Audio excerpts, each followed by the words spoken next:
Yo, selamat datang di Freaks Channel.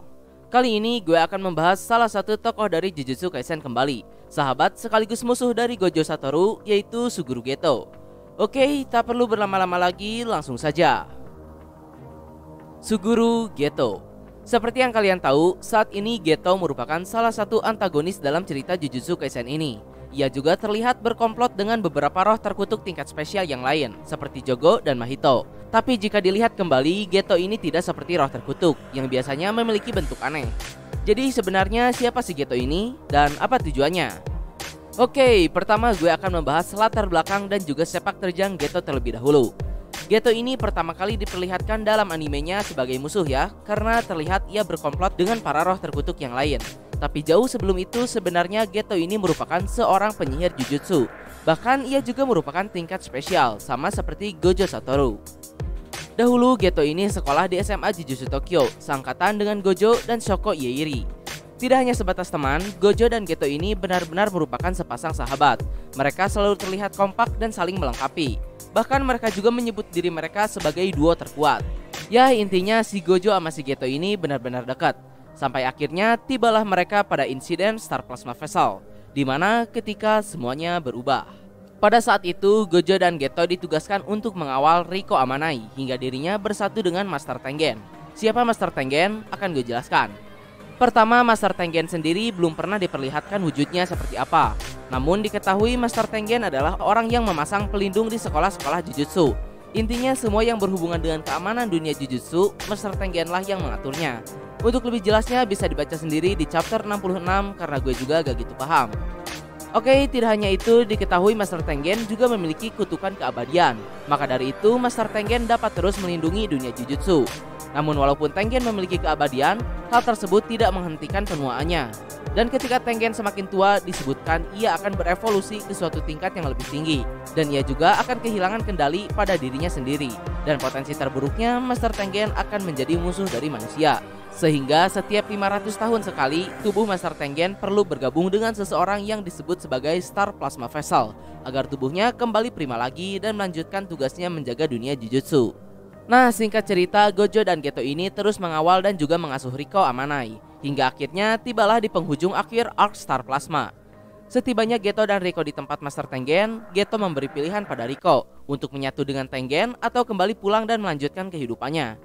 Karena sebenarnya dari awal Geto dan Gojo ini sudah berniat untuk membatalkan misi tersebut dan membebaskan Riko. Bahkan Gojo dan Geto pun sudah berniat untuk menghadapi konsekuensi terburuk, yaitu melawan Master Tengen. Namun pada akhirnya semua rencana tersebut hancur. Gojo berhasil ditumbangkan. Riko yang sudah berniat untuk melanjutkan kehidupannya pun juga berakhir terbunuh di tangan Toji. Dan seperti yang kalian tahu, Geto pun juga berhasil dikalahkan oleh Toji. Dan yap, disinilah Geto mulai berubah. Singkat cerita, Toji berhasil dikalahkan. Setelah kematian Riko, Geto pun mulai bimbang akan tujuannya melindungi para non-shaman. Bahkan Gojo yang ada di sana lebih ekstrim lagi. Ia tadinya berniat untuk membunuh semua manusia yang ada di sana. Namun dengan nasihat dari Geto, Gojo dan dirinya pun pergi tanpa menghiraukan mereka. Sampai akhirnya 1 tahun pun berlalu. Saat itu Gojo sudah benar-benar menjadi yang terkuat. Namun di saat yang sama, Geto semakin kehilangan arah. Hubungan antara Gojo dan Geto juga semakin menjauh karena Gojo yang sekarang sudah dapat menjalankan misi seperti apapun sendirian. Sehingga Geto lebih banyak menghabiskan waktunya sendiri. Hari demi hari Geto lalui dengan penuh keraguan. Sampai akhirnya Geto pun bertemu dengan Yuki Tsukumo. Perbincangan berlangsung dengan membuat Geto semakin bimbang. Sampai akhirnya Geto pun menerima kabar kalau salah satu kohainya, Haibara, meninggal. Tidak sampai di situ, suasana hati Geto yang sepertinya sudah sangat buruk makin diperburuk dengan misi yang ia dapat untuk membasmi roh terkutuk di suatu desa. Yang ternyata warga desa tersebut meminta Geto untuk membunuh 2 orang anak kecil yang merupakan pengguna Jujutsu. Dan ya, alhasil sepertinya kesabaran Geto pun sudah mencapai batasnya. Geto akhirnya menyelamatkan kedua anak itu dan membasmi semua penduduk di desa tersebut. Dan yap, disinilah akhirnya Geto menjadi jahat atau lebih tepatnya kecewa. Karena seperti yang kalian tahu, setiap hari Geto terus membasmi roh terkutuk demi para non-shaman. Yang mana roh terkutuk itu tercipta oleh para non-shaman sendiri. Apalagi dengan kejadian di misi terakhirnya, di mana ia disuruh untuk membunuh 2 anak kecil oleh para non-shaman, membuat Geto menjadi mantap untuk memusnahkan mereka. Lalu berikutnya Geto pun menjadi buronan. Ia juga sudah menetapkan niat dan tujuannya untuk membunuh semua manusia yang tak bisa mengendalikan energi kutukan. dan membuat dunia baru di mana hanya ada para pengguna Jujutsu saja. Tapi sebelum itu, Geto juga sempat bertemu dengan Gojo dan Shoko Ieiri. Di sana mereka berdebat cukup sengit. Geto yang awalnya selalu meredam kebrutalan Gojo berubah menjadi orang yang paling brutal dan berniat untuk melakukan genosida. Tapi pada akhirnya perdebatan tersebut tak menemukan titik temu. Di sana Gojo sudah bersiap untuk membunuh Geto. Namun hubungan persahabatan mereka membuat Gojo tak mampu untuk membunuh Geto. Dan ya, akhirnya Gojo pun melepaskan Geto dan mereka pun berjalan di jalannya masing-masing. Lalu berikutnya timeline berlanjut pada cerita Yuta Okkotsu. Saat itu Geto sudah memiliki beberapa pengikut dan ia juga telah mengambil alih Time Vessel Association, organisasi yang dahulu menyewa Toji. Pada saat itu Geto tertarik pada Yuta Okkotsu, atau lebih tepatnya pada sang ratu kutukan Rika Orimoto. Dalam cerita Yuta Okkotsu, Geto berniat untuk merebut roh terkutuk Rika dari Yuta. Karena walau bagaimanapun, Geto tidak akan mampu untuk mencapai tujuannya kalau hanya mengandalkan kekuatan miliknya saja. Maka dari itu, ia pun menyusun rencana penghabisan untuk melakukan penyerangan pada sekolah Jujutsu Tokyo dan Kyoto. Juga mendeklarasikan perang dengan para penyihir Jujutsu. Tapi di balik semua itu, satu-satunya yang Geto incar adalah roh terkutuk Rika Orimoto. Yang menurut gue, si Geto ini salah paham kalau sebenarnya kekuatan Rika itu berasal dari Yuta Okkotsu sendiri. Lalu singkat cerita, Geto pun menyerang dua tempat tersebut. Namun seperti yang kalian tahu, pada akhirnya Geto gagal merebut Rika dan ia pun juga berakhir sekarat oleh Yuta. Lalu walaupun Geto berhasil selamat, ada Gojo yang juga telah menunggunya.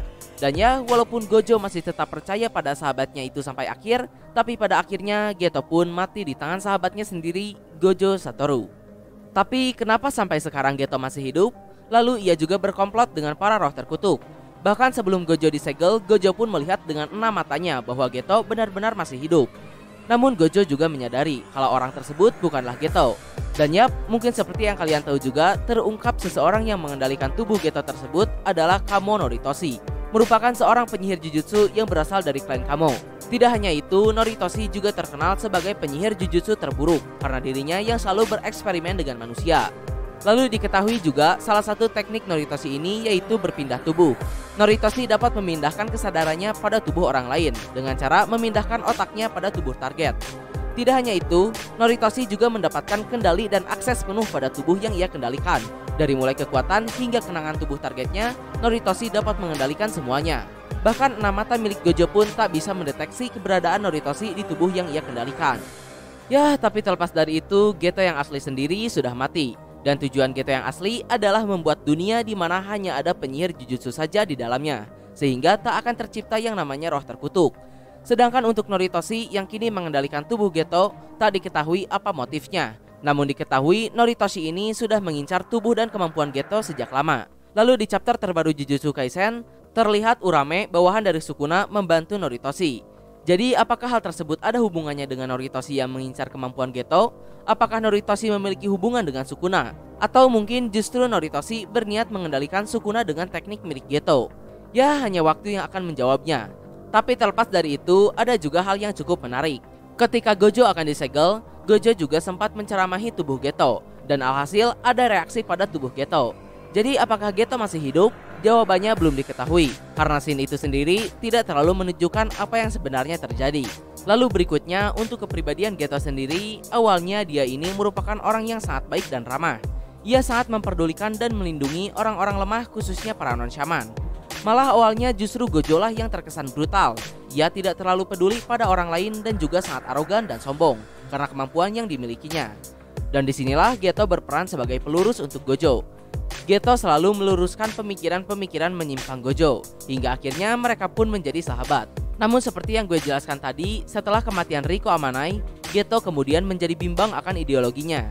Merasa dikecewakan oleh orang yang Geto lindungi sendiri, para non-shaman, Geto pun kemudian kehilangan kepercayaannya dan berniat untuk menghabisi seluruh non-shaman, untuk menciptakan surga bagi para penyihir Jujutsu.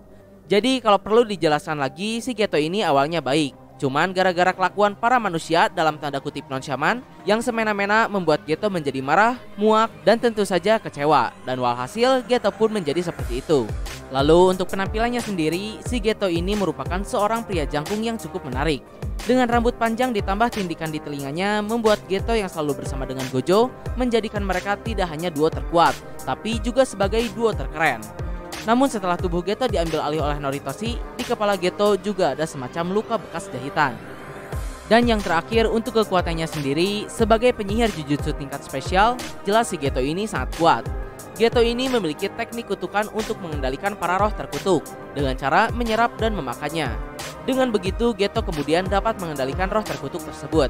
Lalu selama sebuah roh terkutuk berada 2 tingkat di bawahnya, Geto dapat langsung menyerap roh terkutuk tersebut tanpa syarat apapun, yang bukan berarti Geto tidak bisa menyerap roh terkutuk yang berada di atasnya. Buktinya Geto juga memiliki salah satu roh terkutuk tingkat spesial, yaitu Tamamo no Mae. Dan sedikit tambahan, menurut Geto rasa dari para roh terkutuk sendiri sama seperti kain bekas mengalap muntahan.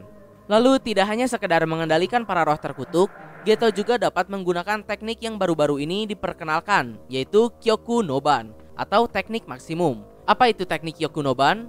Teknik tersebut merupakan sebuah teknik yang bisa dibilang merupakan jurus tertinggi dari teknik pengendalian kutukan si pengguna. Bisa disetarakan dengan teknik Ryoiki Tenkai atau Domain Expansion, namun tidak dapat disamakan dengannya. Contohnya si Iblis Api Jogo, dirinya bisa memanggil meteor ketika melawan Sukuna. Dan yap, hal tersebut merupakan teknik maksimum atau Kyoku no Ban. Sedangkan untuk teknik Kyoku no Ban milik Geto adalah dirinya akan menggabungkan roh terkutuk yang ia miliki hingga menciptakan energi kutukan berkepadatan tinggi dan meluncurkannya, yang disebut sebagai Uzumaki. Terlihat Geto menggunakan teknik tersebut ketika melawan Yuta dan pada chapter manga terbaru saat ini.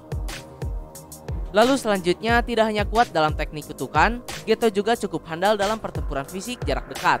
Ketika melawan Yuta, terlihat ia juga memiliki dan dapat menggunakan senjata kutukan kelas spesial Playful Cloud, yang menurut Megumi Fushiguro, senjata tersebut sangat sulit untuk digunakan. Lalu terlepas dari itu, uniknya Geto juga mengeluarkan senjata tersebut dari roh terkutuk yang dahulu ia rebut dari Toji. Nah, mungkin kurang lebih itulah pembahasan mengenai si Suguru Geto ini. Mohon maaf untuk kekurangan dan kesalahannya. Like, share, subscribe kalau suka. Komen bila ada kritik dan saran. Terima kasih telah menonton. Ciao.